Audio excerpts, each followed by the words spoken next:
Hi, everyone. It's Dr. Maria, and you are listening to the Energy of Money podcast. I am thrilled that you're here today. I'm going to be talking about a subject that I'm going to bust a couple myths and give you some ways of gifting other people, giving gifts to others. In one of my podcasts, I talked about the most precious gift you can give another person is your trust. Remember that no matter what they've done, you may not excuse what they've done, but that doesn't that doesn't mean that you are going to demonize them in any way. And what I mean that by that is when someone does something we don't like, one of the first things we might want to say to them is, I can't trust you. I've heard this with mothers and their sons. I've and their daughters. I've heard people who are lovers, who are friends. They get into an argument and the other person says, I can't trust you. And immediately when they say that, the conversation stops. Why? Because you see, once again, one of the things that is important to almost every human being who is conscious of their values is that they be seen as trustworthy. That means worthy of trust. And when I have done something that is not in keeping with my values, if someone says to me, Dr. Maria, I can't trust you, there's no way I can prove that they can. Do you see that? It's a no-win kind of a situation because I might be trustworthy 10 times in a row from then. And the minute I do something that the other person doesn't like, they might say, aha, you see, I knew I couldn't trust you. So that is a label.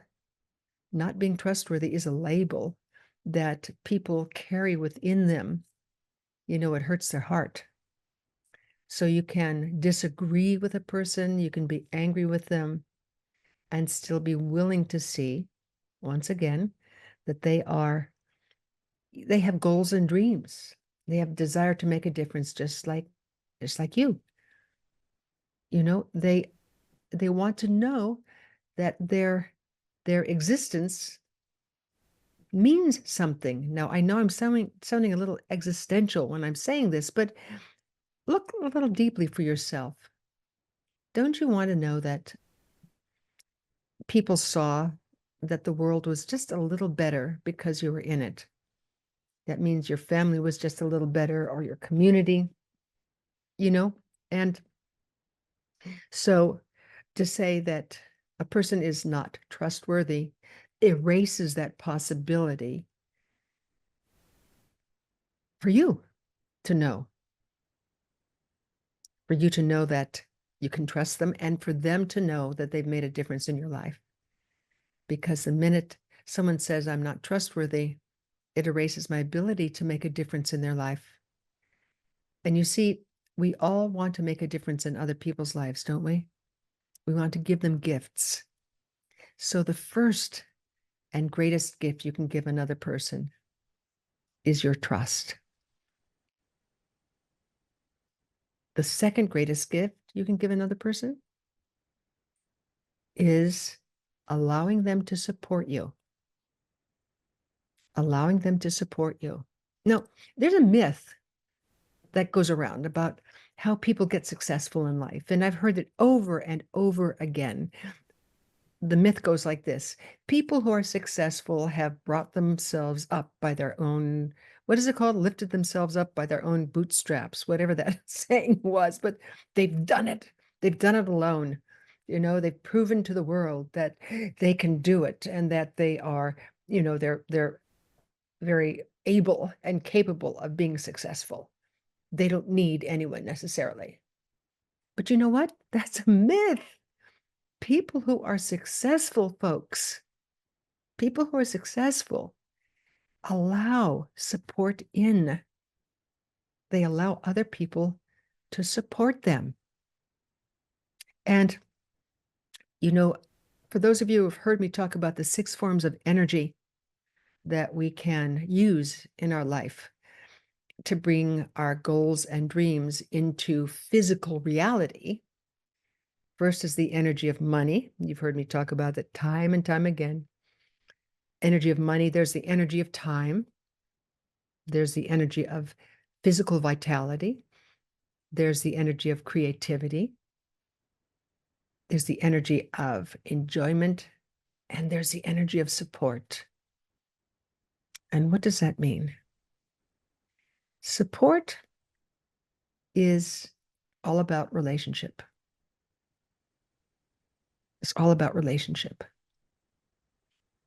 And in order to be successful, we must learn to cultivate the relationships around us.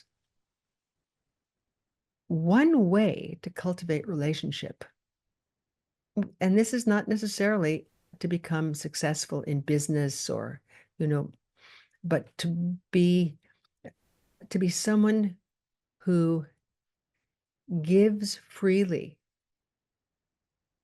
of themselves to another person, is when you ask if they will support you.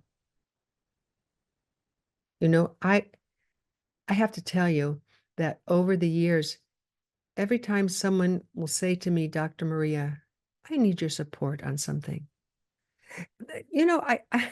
I feel great. Don't you? I mean, come on, tell the truth. If someone were to come up, that maybe a friend of yours, it could be a colleague, and they say, I really could use your support. How do you feel? I bet you feel great. Why? Because they are saying that you are worthy to help them in a very vulnerable way. Because the minute I say, I really could use your support, isn't that vulnerable? We don't you and I like to present this kind of a, this exterior of, oh, I don't need anybody's support, or okay, if someone tries to support me, I may or may not take their support. Or even more, if a friend or colleague comes up to you and says, can I support you with something? And come on, 9 times out of 10, don't we say, oh, no, no, no, no, I can do it myself. It's okay. It's okay. Nah, that's okay. We push it away, don't we? And what we're doing is we're pushing away a gift. What kind of gift? We're pushing away a gift we could give them. If someone says, could I support you here? It looks like you're having a little difficult time. Can I support you? And you take a deep breath and you'd say, I would really appreciate your support right now. 9 times out of 10, you'll see their face light up. Once again, why is it the second greatest gift you can give someone? Remember, the first greatest gift you can give someone is your trust. The second is that you allow them to support you. Because when they do, they feel a sense of efficacy. Now, what does efficacy mean? That's a pretty long word. So I want to define it, in as simple a way as possible. Efficacy is the sense that I can do something to make a difference. Let's say that I'll make it very simple, okay? Let's say that you have a jar of preserves, okay? Fruit preserves, and you have the hardest time opening it, right? And you run it under hot water, it still won't open, and you tap it on something hard, not too much, but you tap it and it opens. How do you feel? Come on. Don't you feel great? Isn't there this little, I did it?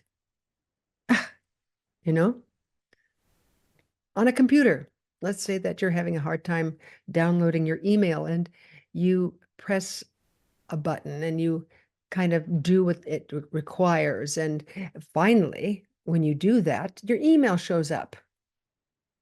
How do you feel? Don't you feel great? Because you are producing a result. You're able. Now, one of the things I have to say along these lines is that the older we get, the more we have situations that test our efficacy. The things that we used to take as maybe at 30, the ability to open that fruit jar with just a twist, when you get to be 80 years old, like me, next month I'm going to be 80 years old, folks. When you get to be someone like me, it takes a little longer to open that fruit jar. It does. Now, I don't care if, like me, I really feel like I'm 36 inside, because I really do, you know? But even so, there are times when I notice it takes me a little longer to do something, and it tests my sense of efficacy. Look up that term for yourself. If you're 30 years old listening to this, look up that term. If you're 40, 50, 60, or 70, look up that term. If you're fortunate to live till 80, look up that term. Because I have to tell you, from my heart, I am so grateful to be spending more than 8 decades on this planet. But to get back to support, so asking someone, would you support me? I'm having a little difficulty writing this proposal, this grant proposal. I could really use your support. I'm having a little difficult time with our books. Maybe you're a bookkeeper. I'm a little difficult time here trying to figure out where certain accounts go or certain charges go. Could you support me? The minute you ask someone to support you, they light up. I don't care who they are, they light up. Now, here's the trick. Are you ready for the trick? You have to be willing to accept their support so that you ask, will you please support me? They say, sure. And all of a sudden you get this feeling inside of you. Oh, I can do that myself. Let me just tell them, oh, you know what? On second thought, I really don't need your support. I think I can figure this out on my own. And what happens with them? It's like a balloon deflates. Listen, folks, I know this. I mean, you've got to figure, if I've been working with people, my goodness, for over 55 years now, I've seen 1 or 2 people, yes? Come on. I've seen 1 or 2 couples or, leaders make that in the thousands, huh? And almost to a person, even when we ask for someone's support, there's this little niggling voice inside that says, oh, do you really need this support? And sometimes we withdraw the request. On second thought, let me try to do this on myself, on my own right now, and then I'll get back to you. And of course, the person kind of goes, okay, but inside it's, oh, they don't need me. So ask people for support when you know you need it. And how do you know you need support? Well, let's look at the definition that I've created about success.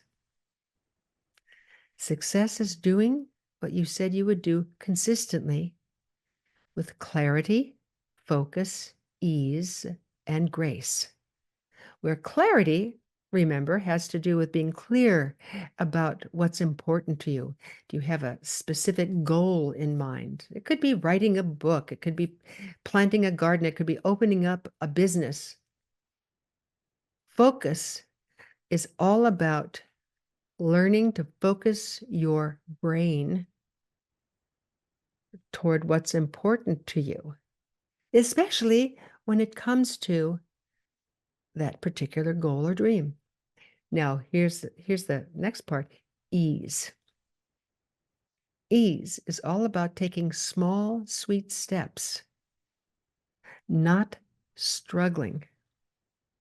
Now, that's where support comes in. There's one thing to be working hard. So you might be working hard at a process, and, it turns out you resolve the issue. You download the update to your speaker. You handle the situation, and it's like, okay, it's great. That's working hard, but struggle is when you try something once and it doesn't work. You try the same thing again and again, and you try a little variation and it doesn't work. And you know that your hair is about to turn onto fire, right? And you're gritting your teeth. That's not ease, folks. Struggle is the opposite of ease. Working hard, incidentally, is not the opposite of ease. You can work hard with ease. Yes, you can. Just a little side trip into that. So, in all disclosure, I have hiked up and down the Grand Canyon twice. The second time with dignity. The first time was not dignified. It really wasn't. Why? Because I didn't train properly. That's the bottom line. I struggled all the way up. You go down the canyon on your knees, they say. And you go up on your legs, your quads. And I tell you, that first time, as I was clawing my way to the surface, and I stood up and I looked down at the Grand Canyon, I said, I will never do it with this struggle again. So the second time I did it, I prepared. Now, walking down and back up, I worked hard. Come on, I worked hard. But there wasn't that sense of struggle, that kind of, cringing, soul sucking feeling of, am I going to make it to the top? No, I hiked down and back up. And when I got up, I was very tired that second time, but that struggle was no longer there. So clarity, focus, ease, and grace. No, come on. Grace is your ability to see the blessings that already surround you.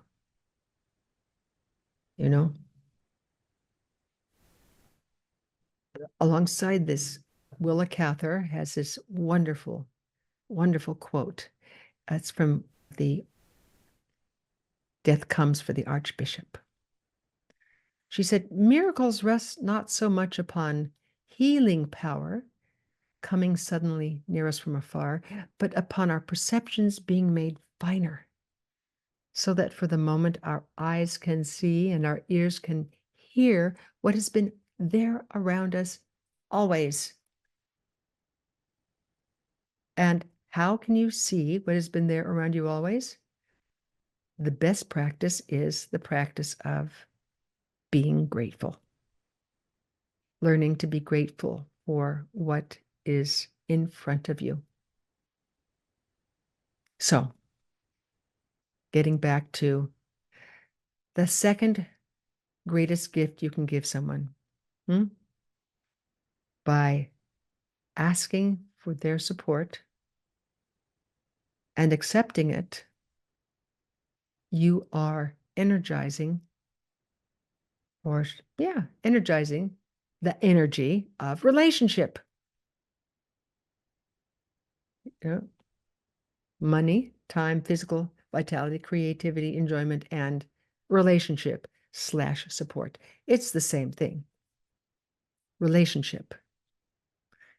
So the more you create relationship around you, the richer your life becomes.